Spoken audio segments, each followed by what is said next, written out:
Здравствуйте, друзья! Сегодня в выпуске. Мастер-класс Александры Трусовой отменили в Швеции. ИСУ распределил фигуристов по этапам Гран-при. Стали известны даты контрольных прокатов российских фигуристов. Ну а теперь об этом и других новостях. Поправлять свое здоровье лучше всего летом. Выбрать оздоровительный санаторий и курорт, исходя из заболевания отдыхающего, позволяет сервис Санаториумс. Гибкие и выгодные условия бронирования. Сопровождение клиента на всех этапах санаторного отдыха, бесплатные консультации врача-курортолога, дополнительные преимущества в виде бесплатных экскурсий и трансферов, самые низкие цены на проживание с лечебным пакетом. Переходите на сайт по ссылке в описании и выбирайте лечебный санаторий для восстановления здоровья. Российская фигуристка Александра Трусова должна была отправиться в Швецию на мастер-класс по технике прыжков, который был запланирован на 27-28 августа. Организаторы проекта уже продавали билеты на это мероприятие, однако стало известно, что Трусову больше в Стокгольме не ждут, в связи с тем, что Федерация фигурного катания Швеции рекомендовала не заниматься организацией этого проекта в данный момент. Клуб-организатор вынужден его отменить, несмотря на то, что госпожа Трусова собиралась приехать в Швецию в качестве частного лица. За 2 недели было реализовано 80% билетов, говорится в заявлении организаторов. Федерация фигурного катания Швеции также выпустила заявление, в котором говорится, что деятельность со спортсменами из России и Белоруссии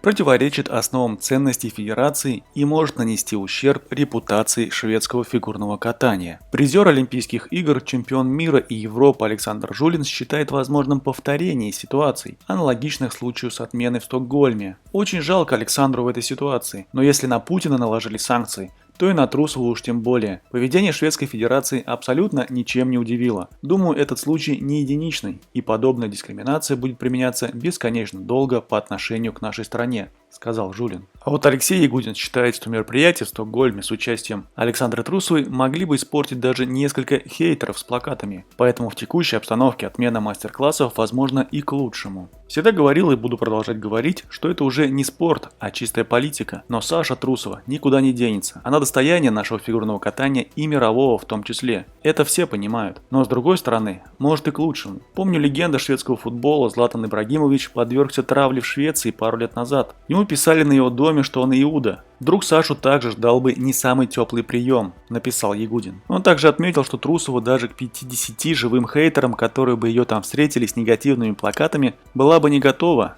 но допустил, что, возможно, аудитория фигурного катания в Швеции более адекватна, чем футбольная. Олимпийская чемпионка в танцах на льду Татьяна Навка считает, что в отмену мастер-класса фигуристки Александры Трусовой вмешались европейские политики. Это было подтверждение того, что организаторы мероприятия нормальные, адекватные люди.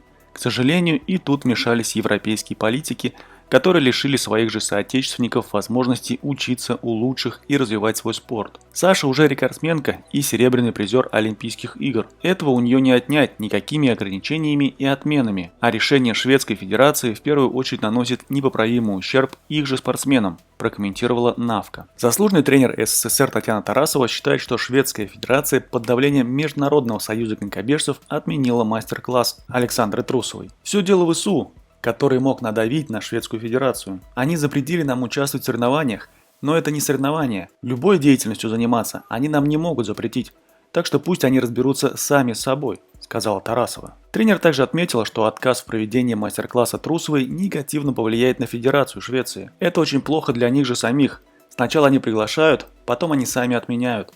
Прежде всего, они сами пригласили Трусову, чтобы посмотреть на ее прыжки и катание, побеседовать с ней. Она же девочка очень дружелюбная и, безусловно, помогла бы им в этом, отметила она. Свои комментарии дал и директор с образования Самбо-70 Ренат Лайшев. Они действуют как мелкие пакостники, во вред только себе. Это оголтелость, бессильная злоба, которая передается. Не знают еще, как нас задеть. Однако нас не задеть. Мы все равно самые лучшие, самые красивые, мудрые, мастеровитее всех вместе взятых. Мы это не раз доказывали во всех видах спорта. Это нас всех только сплачивает, закаляет и настраивает на новые победы, сказал Лайшев. Трехкратная олимпийская чемпионка Ирина Роднина призвала отключить излишние эмоции. Для начала было бы правильно отключить излишние эмоции. Дело в том, что мы не до конца понимаем, что именно произошло с Трусовой. Нужно разобраться, как она собиралась туда отправиться, по контракту, по договоренности. Есть ли у нее право там работать, сделана ли виза. В этом вопросе существует слишком много нюансов, сказала Роднина.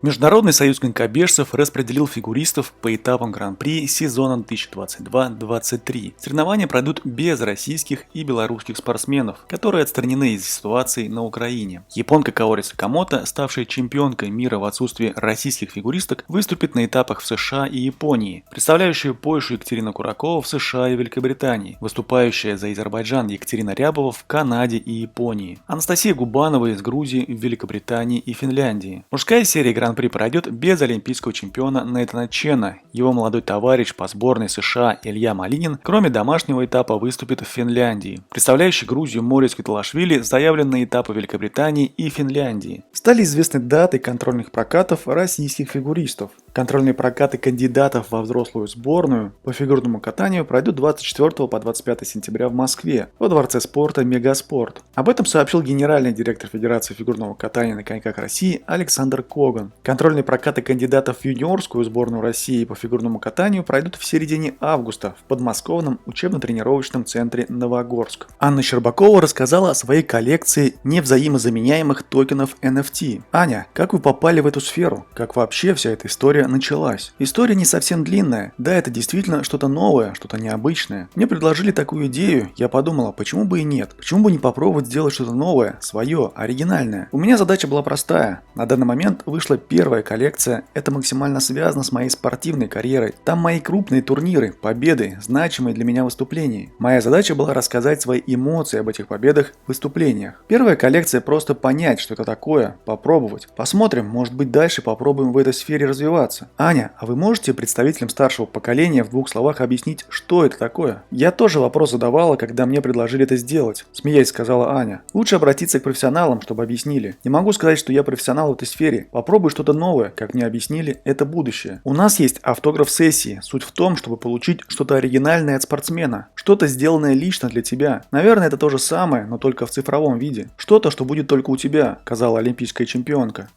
Также Анна Щербакова рассказала об участии в шоу Ильи Авербуха «Чемпионы». Я катаю часть из олимпийской произвольной программы в первом отделении. Так мы решили вместе с Ильей, чтобы для поклонников фигурного катания, которые весь год следили за соревнованиями, болели за наших спортсменов на Олимпиаде в Пекине, была возможность посмотреть эту программу вживую. Самое главное окунуться в те эмоции, ту атмосферу. На шоу эта программа немножко преобразилась, стала более театральной. С каждым прокатом я стараюсь все больше добавлять туда красочности, взаимодействовать со зрителями. Шоу и спорт абсолютно разные вещи. Конечно, на соревнованиях максимальная концентрация, очень сильное волнение. Здесь же стараешься доставить максимальное удовольствие зрителям. Но как, наверное, любой спортсмен, хочу всегда выполнить свою работу на максимум. Но в то же время меня это, наверное, как-то раскрепощает. Стараешься доставить зрителям и получить удовольствие, рассказала Щербакова. Генеральный директор Федерации фигурного катания России Александр Коган сказал о проблеме насилия в фигурном катании. Проблемы подобного характера в фигурном катании есть и всегда были. Естественно, это ненормально, и на последнем исполкоме мы приняли решение о создании комиссии по этике. Наши юристы уже разрабатывают специальный кодекс, который будет распространяться на всех участников процесса: спортсменов, тренеров, персонал, организаторов соревнований и так далее. До этого у нас существовал только этический кодекс спортивных судей,